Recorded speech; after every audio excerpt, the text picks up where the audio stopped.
Amis barcelonais, je suis totalement avec vous parce que oui, moi aussi j'ai vécu ce scénario, j'ai vécu cette sensation. Salut à tous les gars, c'est Asdial. Aujourd'hui, on se retrouve pour une nouvelle vidéo. Débrief de ce Barça Atlético, victoire 2-1 de l'Atlético dans un remake du PSG Atlético. Non, je suis désolé, moi à des moments j'ai eu l'impression que j'ai regardé le match en replay en fait. J'ai l'impression que c'était exactement le même match, le même scénario, les mêmes problèmes dans les équipes, la même chose. En fait, il s'est passé exactement la même chose entre le PSG Atlético et ce Barça Atlético. Match quand même terrible. Terrible désillusion pour le Barça parce que là, ça relance encore une fois totalement la Liga.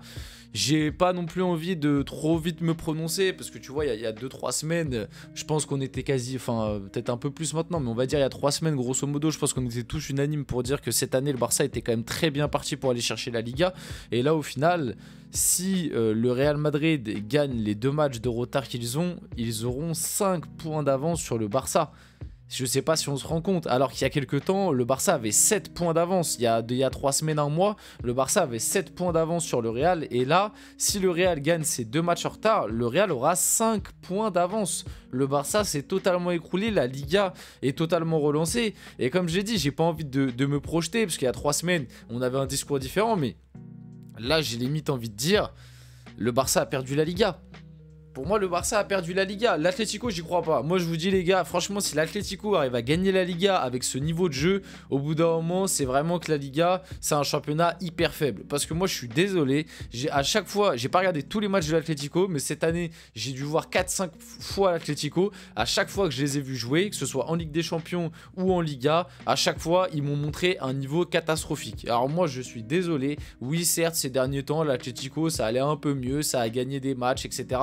Je crois que du coup avec cette victoire là ils sont sur 8 victoires d'affilée, un truc comme ça. D'ailleurs aussi j'ai vu la stat, première victoire pour Simeone et l'Atlético depuis un long moment au Barça. Simeone, les gars, il est entraîneur de l'Atlético depuis 15 ans. Quasiment, enfin je sais plus quand exactement, mais plus de, ouais, quasiment 15 ans en vrai. Il avait jamais gagné au Barça de sa vie. Ah, mais ça c'est complètement dingue. La stat est complètement dingue, donc c'est chose faite aujourd'hui. Mais ouais, là, moi l'Atlético j'y crois pas, honnêtement, j'y crois pas. La seule chose qui peut me faire dire ah peut-être que cette année c'est une année un peu différente, c'est que généralement l'Atlético quand ils jouent le Barça, ils se font tordre, ils se font plier.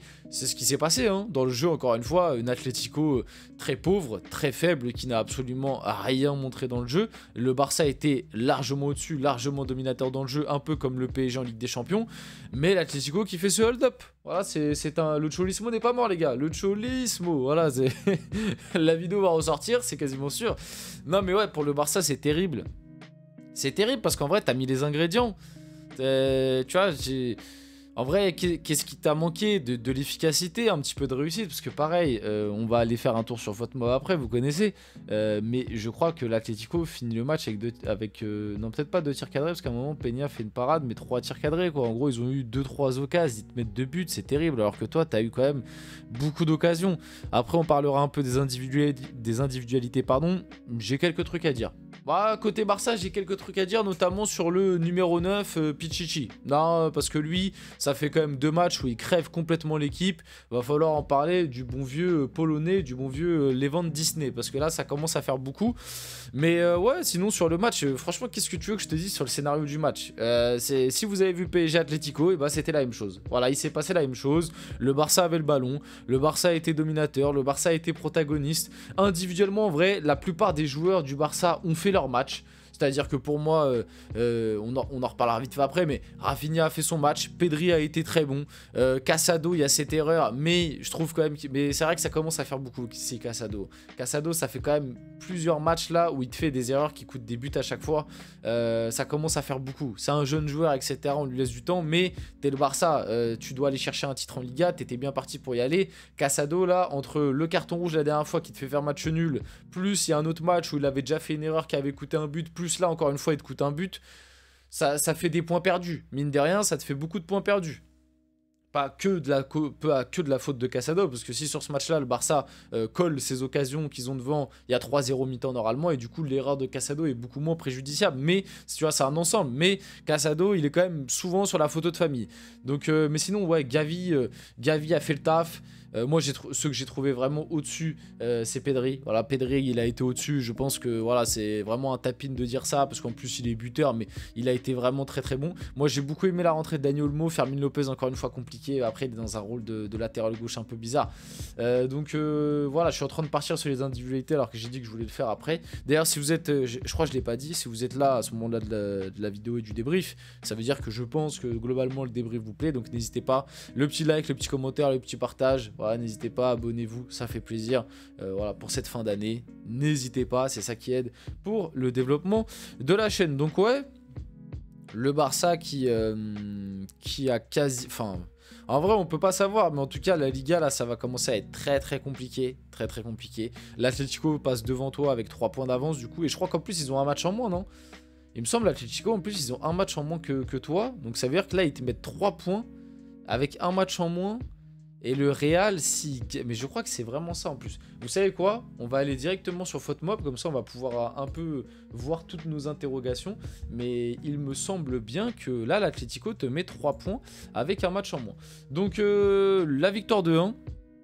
Vous avez, oui, encore une fois, les timecodes début. Donc Pedri à la 30e, De Paul à la 60e et Sorloth à la 96e. Sorloth qui a fait une très bonne entrée. Hein. Sorloth, il a fait très très mal sur son entrée à la défense du Barça. Donc, ouais, encore une fois, 96e. C'est vraiment le même scénario que le PSG, c'est terrible. Que le PSG Atlético, c'est terrible. Là, vous avez les stats. Donc voilà, hein, les stats parlent d'elles-mêmes. Hein. Honnêtement, regardez la domination, regardez les menaces en attaque. Voilà, je pense que c'est assez explicite. Regardez les XG, voilà, 2,54 à 0,63, la possession, le nombre de tirs, les grandes chances, donc en gros les occasions. Tu as 2 occasions pour l'Atlético, ils te mettent 2 buts.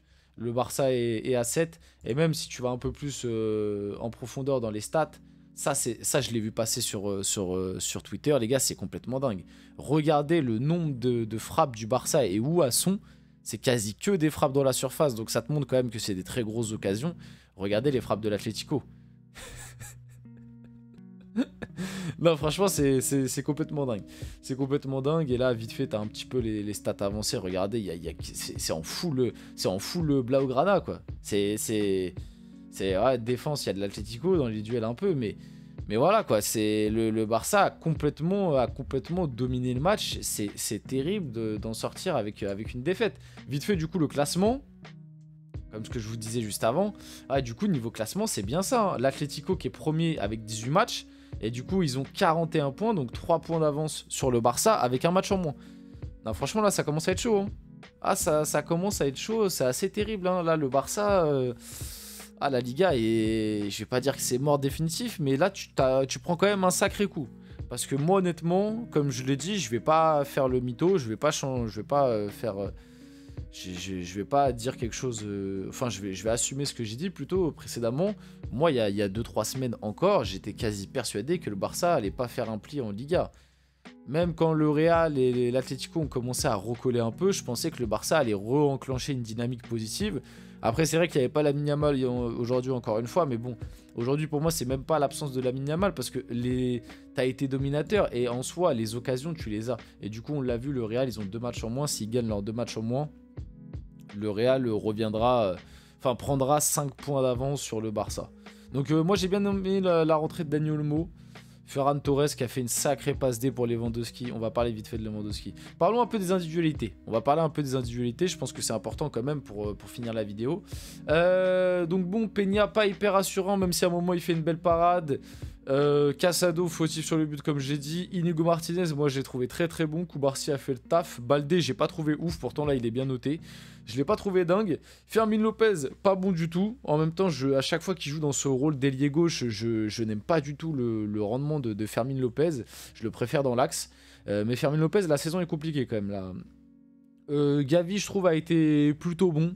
Pedri, homme du match, incontestablement. Lewandowski, c'est honteux. Moi, je suis désolé, Lewandowski, t'es censé être le 9. Moi, je veux bien que dans le jeu, tu participes pas beaucoup, qu'on ne voit pas beaucoup. Au bout d'un moment, si t'es pas voyant dans le jeu, il faut que tu scores quand t'as des occasions. Et là, le problème, c'est que t'as une énorme occasion, encore une fois. Même si on n'est pas sûr, peut-être qu'il y avait hors-jeu, mais dans tous les cas, ça n'a pas été sifflé instantanément. Donc, tu l'as joué sérieusement. L'occasion que rate Lewandowski, que j'ai calé sur la miniature, c'est absolument honteux pour un 9 de classe mondiale. Je suis désolé. Et c'est pas le premier match. Il t'a déjà fait le coup la dernière fois face à Leganés. Là, ça fait 2 matchs d'affilée où pour moi, Lewandowski, il te bouffe la feuille et ça te fait perdre des points.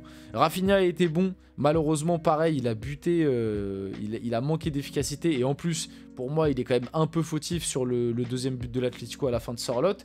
Et côté Atlético, qui a été bon De Paul, en fait, ils ont bien défendu au Black. Défensivement, ils ont été solides. Griezmann n'a pas été bon. Là, il est noté 7, mais en réalité, moi, j'ai pas trouvé que Griezmann a été bon. Et comme j'ai dit tout à l'heure, je trouve que Sorloth a fait une très bonne entrée. On finit la vidéo là-dessus. J'espère que cette vidéo vous a plu. Si c'est le cas, n'hésitez pas à la liker, commenter, partager, vous abonner. Les gars, c'était Azial. On se retrouve très rapidement pour une prochaine vidéo.